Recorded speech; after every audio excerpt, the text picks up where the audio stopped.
Bismillah Rahman Rahim. Our today's second lecture is venous drainage of the lower limb. So we will talk about the formation of dorsal venous arch and describe the formation of great saphenous vein and inlets its tributaries. Discuss the formation of small saphenous vein and inlets its tributaries, and discuss the formation of popliteal vein and femoral veins. So as we have talked about in the upper limb, the same way we have superficial veins of the lower limb and deep veins. The superficial veins lie in the superficial fascia and having thick muscular wall, while deep veins accompany the arteries, which are the deeper arteries, and having thin muscular wall. So as we know that we need here thick muscular wall for the superficial veins, because that muscular wall will help by contracting to help in the venous return to some extent. And there are other factors also for helping the venous return that we will discuss ahead. And the deeper veins are running with the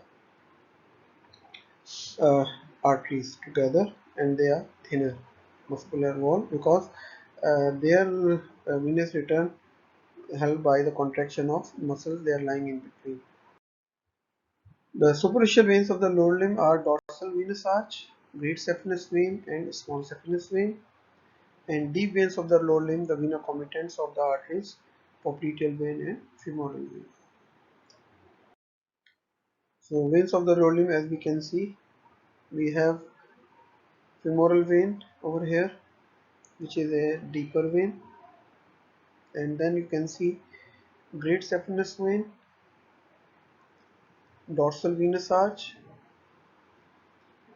small saphenous vein. These are the superficial veins, and you also see branches for the femoral vein as superficial circumference femoral, superficial epigastric, superficial external paternal vein. So they are the same name of the veins which we have the branches of the femoral artery, the superficial branches of the artery.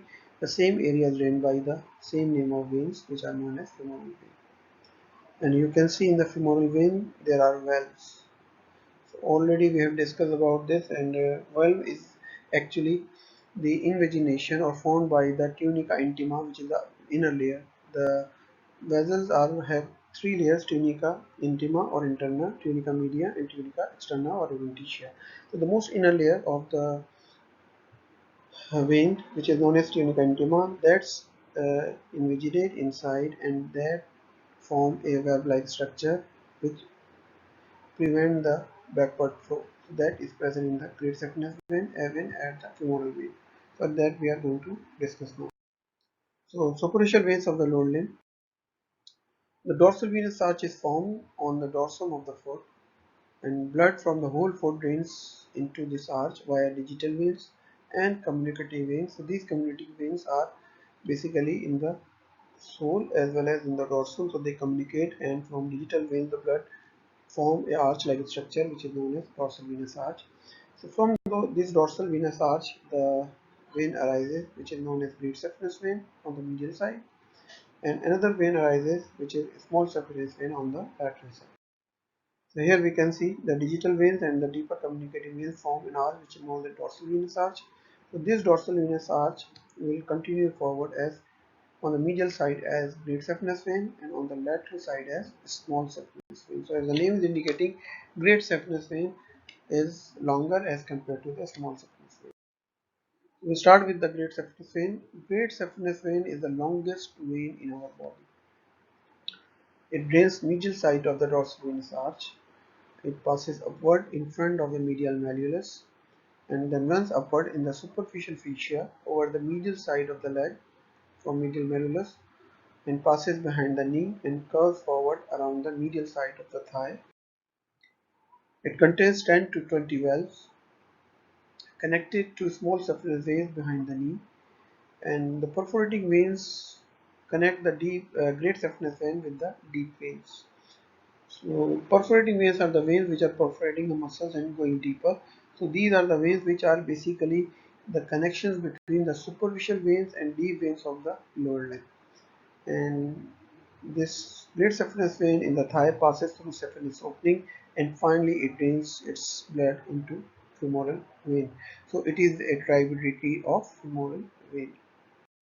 Here we can see from the medial side of the dorsum, it runs upward over the medial malleolus and runs on the superficial area of the medial side of the leg, and at the lower part of the knee it curves or turns backward into the toward the popliteal surface, and then again it turns back and comes to the anteromedial compartment of the leg and ascends upward, and over here in the saphenous opening it enters inside that saphenous opening into the deep part of the thigh and ultimately drain the blood into the femoral vein. That is great saphenous vein, as you can see.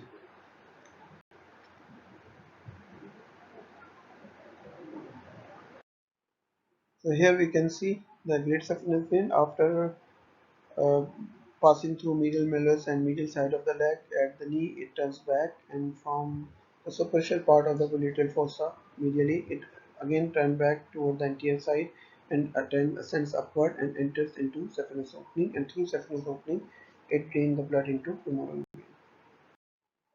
So here we can see the great saphenous vein entering into saphenous opening, and here we have saphenous ring, and then it enters into the vein, which is a deeper vein and known as femoral vein. The great saphenous vein has subcutaneous tributaries. So from the subcutaneous tissue, different veins are draining over here. Superficial circumflex iliac vein, superficial epigastric vein, and superficial externopudendal vein, which we have talked about. Superficial veins of the femoral also drain into great saphenous vein, and some with variations they can go into femoral vein, but they ultimately or generally drain into great saphenous vein. And another vein which is known as accessory vein also drain into great saphenous vein. So these all are the tributaries of great saphenous vein, with some exception that in some cases they drain into femoral vein, which are variation. So here you can see from medial side, these small subcutaneous veins are draining into great saphenous vein, and in the upper part, the superficial circumflex iliac, superficial inferior epigastric, and superficial externopudendal are draining into the saphenous vein, and sometimes into the femoral vein, as we have seen. This is saphenofemoral junction. So sometimes they can one of the vein can drain into femoral, and here we can see there is this is a great saphenous vein. This is a posterior view. So what we can see, we only see this area where the femoral vein, saphenous veins turns back over the popliteal area on the medial side. So it has a communicating vein with the other vein of the other side, which is known as small saphenous vein. So this is the linker vein between great and small saphenous vein, as you can see over here. So now already we talked about the perforating vein. That perforating vein is the main connecting vein between great and small saphenous vein, and there are many perforating veins. So here we have skin of the leg, then we have superficial fascia. Inside superficial fascia we have great saphenous vein, then we have deep fascia. Below deep fascia we have the muscles of the leg, and between the muscles of leg we have the arteries which are running between the musculature, and between the arteries, as we have discussed in the upper limb also, we have vena comitant of the arteries, which are two. So these vena comitant of the arteries or deeper veins communicate with the superficial veins, and they also contain valves. So the direction of blood is only on one side, or the valve prevent the regurgitation of the blood. So perforating veins contain valves, and they drain the blood from superficial to deeper veins. And as we have seen, also we have talked about the muscle in the posterior compartment muscle as soleus muscle. That soleus muscle is the main muscle which is acting as a peripheral heart, because when these muscles contract, they also when they contract they squeeze the veins and the blood moves upward. So now the small saphenous vein. Small saphenous vein drain lateral side of the dorsal venous arch. It passes upward behind the lateral malleolus and reaches middle of the back of the leg. Then it pierces the fascia, and in the lower part of the popliteal vein, it ends in the popliteal vein. So, great saphenous vein is a tributary of femoral vein, and small saphenous vein is a tributary of popliteal vein, and it also contains numerous valves. And the tributaries of the small saphenous vein, numerous small veins from the back of the leg communicating veins with the deep veins of the foot, as well as anastomotic branches that join the great saphenous vein, as we have seen as these are the linking veins between the great and small saphenous vein on the posterior surface of the leg. So here we can see this is small saphenous vein arising from the lateral side of the dorsal venous arch, passes behind lateral malleolus, ascending upward in the posterior part of the leg, and passes just below popliteal fossa, passes deep to the deep fascia or enters through deep fascia into the deeper part and joins the popliteal vein. And here also you can see the small saphenous vein which is entering into the deeper veins of popliteal vein. So this is small saphenous vein and this is great saphenous vein, and small saphenous vein draining ultimately into the deeper vein which is the popliteal vein. Now the deep veins of the limb are the deep veins accompanying the arteries. They are called as vena comitantes. Already we have discussed this point. The veins are accompanying arteries and there are more than one, two or three. We name them as vena comitantes or the veins accompanying the arteries. The deeper plantar venous arch gives medial and lateral plantar veins. So as we have discussed plantar arch for the artery, the same way we have a deeper plantar venous arch at the sole of the foot. So deep plantar venous arch gives two veins, medial plantar vein and lateral plantar vein. The medial and lateral plantar veins forms posterior tibial veins behind the medial malleolus. So there is the same happening, the same or opposite to the artery. The posterior tibial artery divides into lateral and medial plantar arteries. In the same way, the deeper plantar veins arches give medial and lateral plantar veins. Medial and lateral plantar veins unite together and form posterior tibial veins behind the medial malleolus, and a peroneal vein drain into the posterior tibial vein also. So peroneal vein from the lateral compartment of the leg also drain the blood into posterior vein. The vena comitants of the anterior and posterior tibial arteries unite in the popliteal fossa and they form popliteal vein. So how the posterior tibial vein is formed?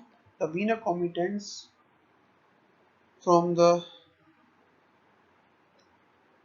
anterior and posterior tibial arteries unite in the popliteal fossa and they form popliteal vein. So again I will repeat. Deep plantar venous arch in the sole gives medial and lateral plantar veins. Medial and lateral plantar veins forms posterior tibial vein behind the medial malleolus. A peroneal vein from the lateral compartment also draining into posterior tibial vein. Vena comitants of the anterior and posterior tibial arteries unite in the popliteal fossa and they form posterior popliteal veins.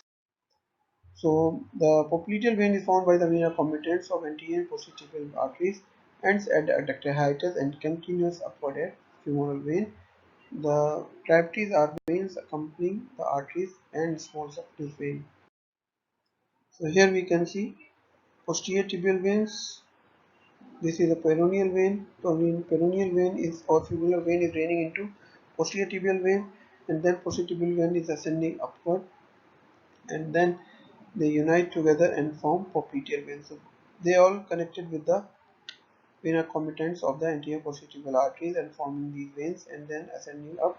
So also there is a vein, circumflex femoral vein is also over here, which is draining into the popliteal vein, and popliteal vein ascends upward, and as it reaches the adductor hiatus is become femoral vein. So popliteal vein, anterior and posterior tibial veins or the vena comitants are the deeper veins of the lower limb. And now the femoral vein is a continuation of popliteal vein at adductor hiatus, enters in the intermediate compartment of femoral sheath. Already we have discussed this point, and then passes behind inguinal ligament and continues as external iliac vein. So here you can see great saphenous vein through femoral saphenous opening entering into deeper part and becoming the tributary of femoral vein, and femoral vein which is coming down from popliteal vein and running upward, and at inguinal ligament it becomes external iliac vein.